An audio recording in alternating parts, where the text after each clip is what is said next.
Welcome back. વડોદરામાં સ્મશાન સંબંધિત એક મુદ્દે ભાજપ અને કોંગ્રેસના કાર્યકર્તાઓ વચ્ચે ઉગ્ર બોલાચાલી અને સામસામે આવી ગયા। મહાનગરપાલિકાના પૂર્વ સ્થાયી સમિતિના ચેરમેન અને ભાજપના નેતા સતીશ પટેલ તેમજ કોંગ્રેસના સ્થાનિક કોર્પોરેટર હરીશ પટેલ અને જહા ભરવાડ સામસામે આવ્યા।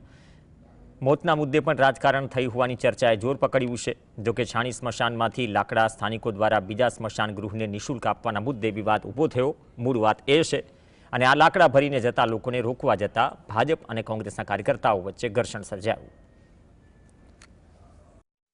અમારા હરીશભાઈ ને જહાભાઈ બંને એ લોકોને હું સ્વાર્થ એ ખબર નહીં, રાત્રે કેમ આ એ ખબર નહીં, પણ પછી ખબર પડી કે કોન્ટ્રાક્ટર જો મિલી ભગત હોય તો આજે 4000 લાકડા 4000 બોડી ભરે, એના રૂપિયા કેટલા મફત આપો, કોન્ટ્રાક્ટર રૂપિયા લઈ જાય ના, વાળા કોન્ટ્રાક્ટરને મફત રૂપિયા લેવા દેવા લોકો આગળ તમને સ્વાર્થ વગર કોઈ ના આવે સાહેબ। 1 રૂપિયાની પાવતી આ લોકો બતાવે ને એવું કે 25000 મેં લખાય, હું રાજકારણ છોડતો